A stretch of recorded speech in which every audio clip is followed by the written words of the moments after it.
appreciating o pagbibigay halaga. Kahit sa maliit na bagay na ginagawa ng bawat isa sa pamamagitan ng papuri, pasasalamat, at higit sa lahat, sa pagkakaroon ng oras sa bawat isa. Ako po, ang aking, yung love language. Ang aking love language sa Sister White. Kaya ko lang sa magkape. Kami na dalawa. Wala kami pag-uusapan kung para kami binatagdalaga. Diba? Hindi namin iisip na kapag kakapi ng pati, malapit kami sa hypermart. Magbola. Kung kakapi ng pati, hindi mahal. Usap lang kami. Diba?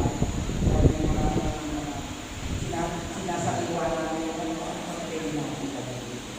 Pinapakahalaga ko yun. Yung way ko, yung aking damdamin sa kanya. Na, ito siya. Sa pamamagitan ng pagkakita, sa burger, isa, naglalakad na kami sa Arkansas, pamabata, para magkaroon ng pag-inag sa isa. Kaya po, iba-iba po tayo. Love language, pero naman, iba yung lima yan eh, mga love language. Pero sa akin, yung aking Amen? Kaya yung mga magulang ka, yung mga kabataan, kung kayo mag-boyfriend pa lang, huwag masyado agresibo, hindi lang. Amen? Paghandaan ninyo ang future ninyo.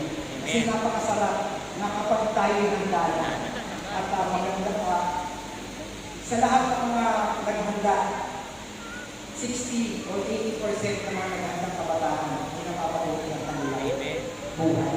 Amen? Wala pa kami natin. Kung siyempre yung mga magulang ninyo, mga kabataan, dito ba, Valentine's, bibigyan ng chocolate, o halikan mo lang sa mama, parang happy Valentine's. Hindi pa yun sa chocolate o anong regalo na ibigay niyo. Ma,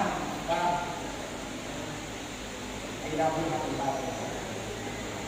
Hindi po, napakasarap ng pilihan sa mga kabataan. Ngayon, Valentine challenge ko sa inyo yan. Ipapatuloy mo, ipapadama sa inyo mga magulang ang inyong pagmamahal ng bahay. Hindi lang sa pagkasawa, hindi sa ating mga kabataan. Amen? Dalakpan po natin ang aming Panginoon. And then, letter P, praying together. Dapat kasama tayo kami ng mga. At saka, ako meron kami tinatawag na prayer of the land.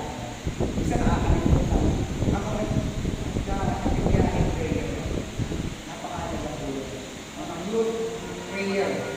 Kasi sa mag-asawa ka na ng matanatiling matibay at maalam ang pagmamahal, dahil unti-unti umaalam ang at lumalalo ang pagtanggap ng Kristo na maging sentro ng ating buhay at pakikilahok sa buhay ng parokya. Di po ba? Kapag tayo po'y lumalalang ng relasyon natin, hindi naman dali tayo akitin o tulad kami ni Sister Lisa nung nandun si Father Daniel sa nung nalipat siya. At lahat naman, hindi lang si Father Daniel, lahat po yan. Meron po kami tinatawag na yung pages. Yan, pages po kami. For a year. Meron kasi kami yung pages. Magkakagaya mo. Love-offering natin. Bukod sa love-offering natin sa walang na visa, meron kami. Kaya, kita nyo naman sa tuloy nyo. Ganun din dito, di ba? Nakita naman nyo, di ba? Suporta ng lahat. Kaya napakahalaga po na i-encourage po natin ang bawat isa na maging generous. Ibalik natin yung pagpapalang biyaya ng ating Panginoon sa ating pinagdalong niya to our prayer.